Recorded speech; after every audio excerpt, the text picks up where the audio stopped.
World News Headquarters.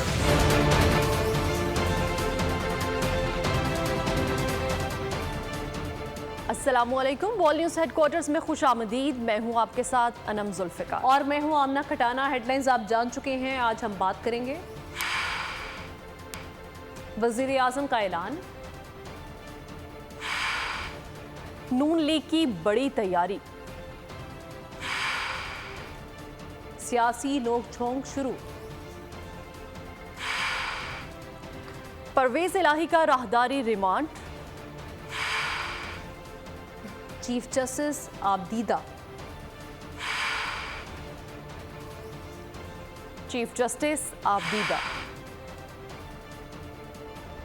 और महंगाई अवाम की दुहाई।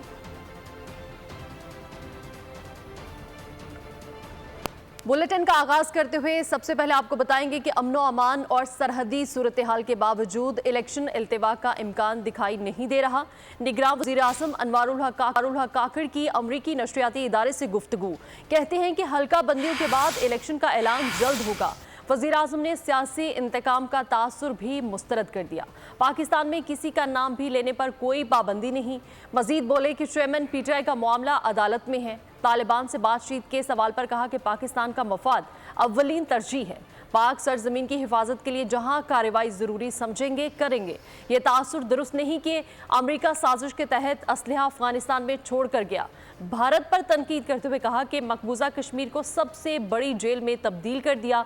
इंसानी हकूक की खिलाफ वर्जियां जारी हैं। आगे बढ़े, आपको बताएं कि मुस्लिम लीग नून के कायद नवाज शरीफ का इस्तेकबाल जिम्मेदारी राना सनाउल्लाह को तफवीज़ कर दी गई है। मरियम नवाज तमाम पार्टी की मोबिलाइजेशन की मॉनिटरिंग की जिम्मेदार होंगी। नवाज शरीफ ने लंदन समेत बैरून मुल्क तमाम पार्टी रहनुमाओं को एक हफ्ते में पाकिस्तान वापस पहुंचने की हिदायत कर दी। मुस्लिम लीग नून के कायद नवाज शरीफ का इस्तकबाल की जिम्मेदारी राना सनाउल्लाह को तफवीज़। मरियम नवाज तमाम पार्टी की मोबिलाइजेशन की मॉनिटरिंग की जिम्मेदार होंगी। नवाज शरीफ ने लंदन समेत बैरून मुल्क तमाम पार्टी रहनुमाओं को एक हफ्ते में मुल्क वापस पहुँचने की हिदायत कर दी। नवाज शरीफ ने रोजाना की बुनियाद पर पार्टी मोबिलाइजेशन की रिपोर्ट तलब कर ली। पंजाब भर के ओहदेदार पीर को लाहौर तलब। नवाज शरीफ वीडियो लिंक खिताब और मरियम नवाज भी ओहदेदारों से मुलाकात करेंगी। नून लीग के टिकट होल्डर्स और सेनेटर्स और मखसूस नशिस्तों की खवातीन को टास्क दिया जाएगा। वतन वापसी के लिए नवाज शरीफ की लंदन में मुशावरत आखिरी मराहिल में दाखिल हो चुकी है। लीगल टीम को भी लंदन तलब कर लिया गया है। नून लीगी जराये का कहना है कि नवाज शरीफ की वापसी पर जेल जाने के बजाय जमानत होने का इम्कान है। नवाज शरीफ की वापसी पर बड़े इस्तकबाल की तैयारियां भी जारी हैं। मरियम नवाज का भी लंदन जाने का इम्कान है। मरियम नवाज वालिद के हमरा पाकिस्तान पहुंचेंगी। कायद नून लीग नवाज शरीफ की वतन वापसी की तैयारी। नून लीग की क़यादत की मुशावरत आखिरी मराहिल में दाखिल। नवाज शरीफ ने लीगल टीम को लंदन तलब कर लिया। नून लीगी ज़राए का कहना है कि नवाज शरीफ को वतन पहुँचने पर जेल जाए बगैर ही जमानत मिलने का इम्कानात हैं। इस पर मजीद कानूनी मुशावरत के लिए आज़म नज़ीर तारड़ और दीगर कानूनी माहिरीन को भी लंदन तलब कर लिया गया है। साबिक़ वज़ीर आज़म मियाँ शहबाज शरीफ, साबिक़ वज़ीर ख़जाना इसहाक़ डार, ख्वाजा मोहम्मद आसिफ, मोहम्मद ज़ुबैर और दीगर से भी लंदन में नवाज शरीफ की मुशावरत जारी है। नवाज शरीफ के इस्तकबाल की तैयारियाँ भी उरूज पर हैं। इम्कान है कि मरियम नवाज भी जल्द लंदन रवाना होंगी। वो वापसी पर नवाज शरीफ के हमरा पाकिस्तान आएंगे। पीपी रहनुमा नदीम अफजल चंद के इत्तेहादियों पर जुमलों से हमले। सवाल किया कि वोट को इज्जत दो का नारा क्या हुआ? इत्तेहादी इदारों के पीछे छुप रहे हैं। दावा किया कि हमारा नजरिया पुख्ता है। वाज़े किया कि ये लोग हमारे सियासी इत्तेहादी तो हो सकते हैं लेकिन नजरियाती इत्तेहादी कभी नहीं बनेंगे। आपने वोट को इज्जत दो के नजरिए से भागा है तो इसमें हमारा क्या कसूर है? अब अगर कोई, हम तो यही कहते हैं कि इलेक्शन हो और इस्लामी जमहूरी इत्तेहाद की तर्ज पे ना हो, 9 सितारे फिर ना इकट्ठे किए जाएं। हम लेवल प्लेइंग फील्ड की बात करते हैं तो उसका मतलब है कि तमाम जमातों के लिए एक जैसा माहौल हो। इसमें कौन सा काबिल इतराज़ हमारा मुतालबा है हमारे चेयरमैन का या हमारी पार्टी का? बहुत सारे हमारे सियासी साबिका इत्तेहादी जो हमारे नज़रियाती इत्तेहादी ना वो थे ना होंगे, तो मेरे ख्याल में क्योंकि अब हुकूमत तो रही नहीं, तो थोड़ा सा जब कोई अपने नज़रिए से भागा है तो हम तो अपने नज़रिए से नहीं भागे। भुट्टो जिंदा नहीं, पीपल्स पार्टी की कारकर्दगी सिफर है। नवाज शरीफ चौथी मर्तबा पाकिस्तान के वजीर आज़म बनने जा रहे हैं। हनीफ अब्बासी और चौधरी तनवीज़ की न्यूज़ कॉन्फ्रेंस कहते हैं कि हमसे 16 माह का हिसाब ना मांगे, इसमें 13 जमातें थी। क़यादत ने फैसला किया है कि नवाज शरीफ लाहौर में लैंड करेंगे। पार्टी ने अपनी सियासत करनी है, वो एक ही बनेंगे। भुट्टो जिंदा है, अभी भुट्टो जिंदा नहीं है। खुदा के लिए भुट्टो मर चुका है और उनकी कारकर्दगी अल्लाह ताला के फजल व करम से हमेशा 0/0 ही रही है। ये वो शख्स था जिसने 3 दफा पाकिस्तान को बचाया, जिसका नाम मियां नवाज शरीफ है। ये दोबारा इस मुमलिकत खुदादाद पाकिस्तान को बचाएगा। लोग यकीन कर लेंगे और जैसे चौधरी साहब ने कहा, आनन फानन तो नहीं, लेकिन चंद महीनों के अंदर और या 2 साल के अंदर अंदर आपको ये मुल्क टेक ऑफ होता हुआ नजर आएगा। आने वाली हुकूमत मियां मोहम्मद नवाज शरीफ साहब की हुकूमत है। सिंध में हर सियासी जमात का खैर मकदम करते हैं। हम भी पंजाब में इंतखाबी इत्तेहाद बनाएंगे तो फिर किसी को एतराज़ नहीं होना चाहिए। पीपी रहनुमा फैसल करीम कुंडी कहते हैं कि आसिफ अली जरदारी को दूसरी सियासी जमातों से राब्तों का टास्क दिया गया है। वो आइंदा चंद रोज़ में लाहौर में क़याम करेंगे। नैब को सियासी मकासद के लिए इस्तेमाल नहीं करना चाहिए। कुछ चीज़ें हमारी इत्तेहादी जमातों की तरफ से भी आ रही हैं। मैं समझता हूँ कि अभी माजी करीब में हमारा इत्तेहाद ख़त्म हुआ और इतनी जल्दी उनको नहीं करनी चाहिए हालात ख़राब करने में, वरना बात निकलेगी तो बहुत दूर तक जाएगी। हमने कभी बैसाखियों की तलाश नहीं की। कुछ लोगों को, कुछ पार्टियों को हमेशा बैसाखियों की तलाश होती है कि हम बैसाखियों के ज़रिए इक़्तिदार पे आएँ। हम कहते हैं कि इस मुल्क में फ्री एंड फेयर इलेक्शन होना चाहिए। आज भी हमारी डिमांड यही है कि इलेक्शन कमीशन इलेक्शन की तारीख देने में क्यों कतरा रही है। पीपल्स पार्टी के सेंट्रल एग्जीक्यूटिव कमेटी इजलास की अंदरूनी कहानी। पीपी अरकान पीडीएम हुकूमत बनवाने में किरदार पर पीपी क़यादत पर तनकीद करते रहे। ज़राए का कहना है कि अरकान ने कहा कि पीपल्स पार्टी साथ ना देती तो शहबाज शरीफ कभी वज़ीर आज़म ना बनते। शहबाज शरीफ, मौलाना फजलुर रहमान को पीपी क़यादत ने इस मुकाम पर पहुँचाया। सीएसी अरकान ने इलेक्शन कमीशन के किरदार पर सवालात उठा दिए। पीपी क़यादत ने अरकान को इलेक्शन कमीशन बारे बयानबाजी से गुरेज की हिदायत की है। सीईसी ने निगरान सिंध हुकूमत पर शदीद तहफ़्फ़ुज़ात का इजहार किया। कहते हैं कि निगरान सिंध हुकूमत पार्टी रहनुमाओं के खिलाफ केस बना रही है। मुराद अली शाह ने निगरान सिंध हुकूमत बारे सीईसी को ब्रीफिंग दी। अभी आपको बताएं कि मोदी सरकार की दहशतगर्दाना पॉलिसी की एक और हकीकत, भारत में दहशतगर्दी इल्ज़ाम लगा पाकिस्तान पर लगाकर इंतखाबात जीतने का भोंडा मंसूबा। इंडियन टीवी चैनल्स भी बोलने पर मजबूर हो गए। मोदी सरकार ने अपने ही शहरियों और फौजी अफसरान को कुर्बानी का बकरा बनाना शुरू कर दिया। ब्रिगेडियर रिटायर्ड बाबर अलाउद्दीन ने बोल न्यूज़ से गुफ्तगू में बताया कि भारत दहशतगर्दी का इल्ज़ाम पाकिस्तान पर लगाना चाहता है। लाइन ऑफ कंट्रोल पर नाम नेहाद भारतीय ऑपरेशन की हकीकत खुल गई। एलओसी पर रिहाइश पजीर कश्मीरियों की वीडियो सामने आ गई, जिसमें उन्होंने बता दिया कि दोनों तरफ किसी किस्म की कोई फायरिंग या ऑपरेशन नहीं हो रहा और मुकम्मल खामोशी है। साइफर केस में चेयरमैन पीटीआई की जमानत की दरख्वास्त समाअत के लिए मुकर्रर कर दी गई। चीफ जस्टिस आमिर फारूक दरख्वास्त पर पीर को समाअत करेंगे। दरख्वास्त में मौक़िफ़ इख्तियार किया गया है कि इस्तग़ासा ने बदनीयती पर मबनी मुकदमा दर्ज किया और बदनीयती से मन घड़त मुकदमे में नामजद किया। 14 सितंबर को ऑफिशियल सीक्रेट एक्ट की खुसूसी अदालत ने बेज़ाब्त खासा के मुतादिद तज़ादात को मुकम्मल तौर पर नज़रअंदाज करते हुए दरख्वास्त से ज़मानत मुस्तरद की। चीफ जस्टिस उमर अता बंदयाल ने सुप्रीम कोर्ट अफसरान और स्टाफ के साथ अलविदा खिताब किया। चीफ जस्टिस दौरान खिताब अब दीदा हो गए। उन्होंने दौरान खिताब खुद को डूबते सूरज से तशबीह दी। कहा अब डूबते सूरज जैसी है, आप लोगों का अभी वक्त बाकी है, सब अपनी भरपूर लगन से काम करें। चीफ जस्टिस ने कहा कि मुल्क को मुआशी और दीगर चैलेंजेस का सामना है, जब सब इकट्ठे होंगे तो ये बहरान नहीं रहेगा। चीफ जस्टिस पाकिस्तान उमर अता बंदयाल 16 सितंबर को अपने मनसब से रिटायर हो रहे हैं। जस्टिस उमर अता बंदयाल ने एक साल 7 माह की मुद्दत के दौरान कई अहम फैसले दिए। उनके मुताबिक फैसलों को सराहा गया तो कई फैसलों में उन्हें हदफ़े तनकीद बनाया गया। 14 मई को इलेक्शन कराने के उनके फैसले पर अदम अमल दरामद भी कई सवालात को जन्म दे रहा है। इमरान वसीम की report. Chief justice Pakistan Umar Ata Bandial के 19 माह कई अहम फैसलों के हवाले से हमेशा याद रखे जाएंगे। चीफ जस्टिस उमर अता बंदयाल ने 7 अप्रैल को कासिम सूरी की तहरीक अदम एतमाद के खिलाफ रूलिंग को कलअदम करार दिया, जिस पर हुक्मरान जमात तहरीक इंसाफ ने तनकीद के निश्तर चलाए। चीफ जस्टिस पाकिस्तान ने आर्टिकल 63A की तशरीह के जरिए हमजा शहबाज को वज़ारत आला से हटाकर परवेज़ इलाही को वज़ीर आला पंजाब बनाया तो PDM जमातों ने इन्हें आड़े हाथों लिया। 14 मई को पंजाब में इंतखाबात कराने के इनके हुक्म पर भी अमल दरामद नहीं हो सका। चीफ जस्टिस बंदयाल और हम ख्याल जजेस ने supreme court practice and procedural कानून 2023 को मुअत्तल किया। चीफ जस्टिस उमरता बंदयाल पर जस्टिस कासिफ फाइज ईसा और सरदार तारिक मसूद को नजरअंदाज करने पर सवालात उठे।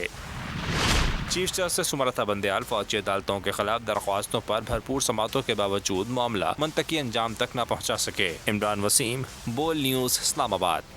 सुप्रीम कोर्ट के सीनियर जज जस्टिस काजी फाइज ईसा 17 सितंबर को मुल्क के 29वें चीफ जस्टिस सुप्रीम कोर्ट का मंसब संभालेंगे।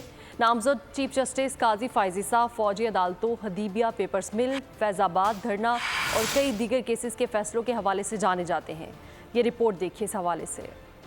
नामजद चीफ जस्टिस काजी फाइज ईसा 17 सितंबर को ऐवान सदर में मुनक्किदा तकरीब में मुल्क के 29वें चीफ जस्टिस ऑफ पाकिस्तान का हल्फ उठाएंगे। काजी फाइज ईसा 26 अक्टूबर 1959 को कोयटा में पैदा हुए। जस्टिस काजी फाइज ईसा 5 अगस्त 2009 में chief justice Balochistan high court और 2014 में सुप्रीम कोर्ट में जज तैनात हुए। जस्टिस काजी फाइज ईसा ने बतौर सुप्रीम कोर्ट जज कई अहम फैसले दिए, जिनमें फ़ौजी अदालतों के खिलाफ फैसला, हुदैबिया पेपर मिल्स, फैज़ाबाद धरना और ख़वातीन के विरासती हुकूक जैसे फैसले शामिल हैं। नामजद चीफ जस्टिस को चंद साल कबल सुप्रीम जुडिशल कौंसिल में ओहदे के खिलाफ रेफरेंस का सामना भी करना पड़ा, जो कलअदम करार पाया। जस्टिस काजी फाइज ईसा को चीफ जस्टिस ऑफ पाकिस्तान का मनसब संभालने के बाद कई चैलेंजेस का सामना होगा, जिनमें जजेस बाहिमी इख्तलाफात, आर्टिकल 184/3 के इख्तियार के इस्तेमाल का तरीका और बेंच की तश्कील शामिल हैं। इमरान वसीम, बोल न्यूज़, इस्लामाबाद। चेयरमैन नेपरा वसीम मुख्तार कहते हैं कि हम बंद कमरों में फैसला नहीं करते। बिजली की कीमतों में इजाफे से मुतालिक अवामी समातें होती हैं। मीडिया से गुफ्तगू में मजीद कहा कि बिजली चोरी करने वालों को कैफिर किरदार तक पहुँचाया जाएगा। हालात इसमें चुके हैं कि तल्ख फैसले लेना होंगे।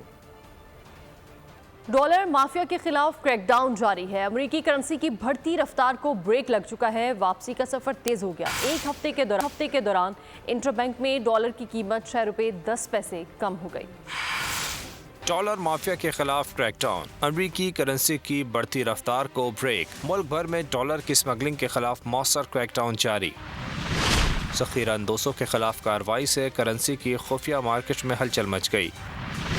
मार्केट से डॉलर के खरीदार गायब, फरोख्त करने वाले ज़्यादा। एक हफ्ते में रुपया मजबूत और डॉलर गिरावट का शिकार रहा। इंटरबैंक और ओपन मार्केट में डॉलर की कदर में कमी का सिलसिला जारी। गुज़िश्ता हफ्ते इंटरबैंक में डॉलर 6 रुपये 10 पैसे और ओपन मार्केट में 7 रुपये सस्ता हुआ। इंटरबैंक में डॉलर 296 रुपये 85 पैसे पर ट्रेड हुआ, जबकि ओपन मार्केट में डॉलर 297 रुपये पर फरोख्त हुआ। पेट्रोलियम मसनूआत की कीमतों में इजाफे पर अवाम रो पड़े। बोल न्यूज़ की माइक पर इकदाम को जालिमाना करार दे दिया। शहरियों ने मजीद क्या कहा, आप भी देखिए। किसी उसमें भी नहीं जा सकते कि 3 दिन की जाके सोग मना लें, कुछ कर लें, कोई फ़ायदा नहीं। ये जलालत वाली बात है और कुछ भी नहीं है। आखिर मजबूरी में बाइकें खड़ी करनी पड़ेंगी। सर बहुत बुरा हो रहा है। जो आवाम के अंदर बच्चा गुजा खून है ना, वो सब चूस रहे हैं। गरीब तो मर जाएगा, अमीर बचेंगे, वो ऐश करेंगे। सर गरीब आदमी के लिए तो अब ज़िंदगी गुजारना बहुत ही मुश्किल हो चुका है। एक सरप्राइज़ दिया है, हम लोग हैं इसी काबिल, ये हमें यही चाहिए था। अभी और होना चाहिए हमारे साथ। करना क्या, नालायकी जिंदाबाद है। इसकी वजह कितना वजन डालेंगे अवाम के ऊपर। सर गवर्नमेंट तो सरप्राइज़ ही देने के लिए आई है और लग रहा है कि सरप्राइज़ देते देते अवाम फारिग हो जाएगी हमारी। सर जी ये गवर्नमेंट जो है ना, पहले ऐलान था कि गुर्बत मुकाओ, अब कहते हैं कि गरीबी खुदकुशी पे मजबूर हो गया गरीब। गवर्नमेंट जोड़ा भी गलत काम कर दिया ना, रात में ही कर दी यार। ये पेट्रोल का पहले ही इजाफा बहुत ज़्यादा हो गया, 26 रुपये अब रात का हो गया। हम कैसे मैनेज करेंगे यार। भाई गरीब आदमी मर गया, पेट्रोल पवा के इतना महंगा हो गया हुआ कि रोटी खाइए या पेट्रोल पाइए। यहाँ पे किसी से अपील नहीं की जा सकती जी। ये सारे अपनी मर्जी से पेट्रोल बढ़ा रहे हैं। ये एक माफिया है मुल्क में। पेट्रोल तो ये दिन ब दिन बढ़ाई जा रहे हैं। 26 रुपये बढ़ गया है, कोई पूछने वाला ही कोई नहीं इनको। भाई या बच्चों को खाना खिलाएंगे तो या फिर पेट्रोल डालेंगे। पेट्रोल की कीमत 332 रुपये कर दिया है। अब हम स्टूडेंट्स कहाँ जाएं? हुकूमत पाकिस्तान को चाहिए कुछ ख्याल करें गरीबों का। पेट्रोलियम मसनूआत की कीमतों में इजाफा कलअदम करार देने के लिए लाहौर हाई कोर्ट में दरख्वास्त दायर कर दी गई। जुडिशल एक्टिविज्म पैनल के सरबरा अजहर सदीक ने दरख्वास्त में वजारत पेट्रोलियम और वफाकी हुकूमत को फरीक बनाया। मौक़िफ़ अपनाया कि आलमी मंडी में पेट्रोलियम मसनूआत की कीमतें कम और पाकिस्तान में मुसलसल बढ़ रही हैं। कीमतों के तयन का कोई निज़ाम नहीं। पेट्रोल महंगा करना आइन की खिलाफ वर्जी और बुनियादी हकूक़ सलब करने के मुतरादिफ है। अदालत इजाफा कलअदम करार दे। खबरों के सिलसिले को आगे बढ़ाते हुए आपको बताएंगे कि सेफ सिटी सेफ ना रहा। ईगल स्क्वाड के बाद डॉल्फिन पुलिस का एक नया मॉडल पेश किया गया है। आईजी साहब के सारे स्क्वाड मौजूद होने के बावजूद जराइम पेश अफराद नडर नजर आ रहे हैं। इस्लामाबाद में जराइम पे बेलगाम हो चुके हैं। ना कानून का डर ना ही पुलिस का खौफ है। असलहे के जोर पर मुलजिमान की डकैती की वीडियो मंजर आम पर आ चुकी है। वीडियो ने इस्लामाबाद पुलिस के फर्जी कार्रवाइयों का भांडा फोड़ दिया। मुलजिमान ने असलहे के जोर पर वारदात की और मौके से फरार भी हो गए। शहरी एहलकारों पर एतबार नहीं करते, इसलिए खौफ के मारे थाने भी नहीं जाते। कराची डिफेंस फेज 2 एक्सटेंशन से घर में काम करने वाली 15 साल लड़की पुरस्रार तौर पर लापता हो गई। वजीहा की वालिदा ने डिफेंस थाने में मुकदमा दर्ज करवा दिया। वाक़े की सीसीटीवी फुटेज भी सामने आ गई है।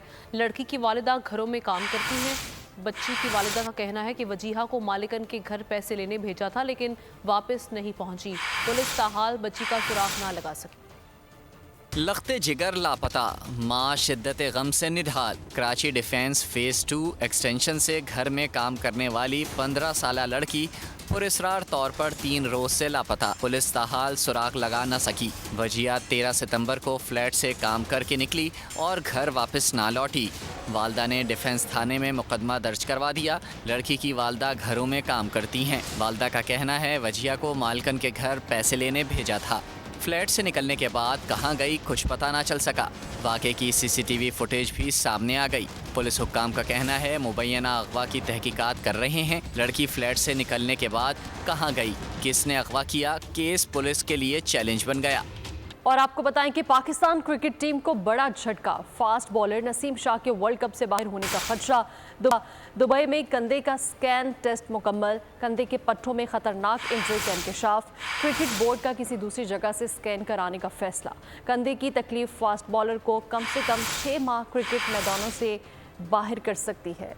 क्रिकेट की आलमी जंग से कबल धचका। स्पीड गन की तबीयत डाउन। वर्ल्ड कप से बाहर होने का खदशा। एशिया कप में भारत के खिलाफ जख्मी होने वाले नसीम शाह का दुबई में कंधे का स्कैन टेस्ट मुकम्मल हो गया। कंधे के पट्टों में खतरनाक इंजरी का इंकशाफ। पीसीबी का दूसरी जगह से स्कैन कराने का फैसला। कंधे की तकलीफ फास्ट बॉलर को कम से कम 6 माह के लिए मैदान से दूर कर सकती है। पीसीबी एक और मेडिकल पैनल से भी मुशावरत करेगा, जिसके बाद दाएं हाथ के पेसर के मुस्तकबिल का फैसला। जमीन के तहफ़्फ़ुज़ की जमानत। ओजोन लेयर की हिफाजत का आलमी दिन आज मनाया जा रहा है। इस दिन का मकसद ओजोन की अहमियत को उजागर करना है। ओजोन ज़मीन के गिर्द वो तय है जो सूरज की खतरनाक अल्ट्रा वायलेट शुआओं को न सिर्फ ज़मीन की तरफ आने से रोकती है, बल्कि ज़मीन पर उसके नुकसानदेह असरात का खात्मा करती है। ताहम माहौलियाती मसाइल के सबब इस हिफाजती तह को भी खतरात लाहक हैं। इसी के साथ ही न्यूज़ स्टूडियो से फिल वक्त इतना है। किसी भी खबर की तफसील जानने के लिए विजिट कीजिए हमारी वेबसाइट bolnews.com और आप देखते रहिए बोल न्यूज़। बोल न्यूज़ है। सब्सक्राइब करें और बेल दबाएं ताकि कोई खबर रह न जाए।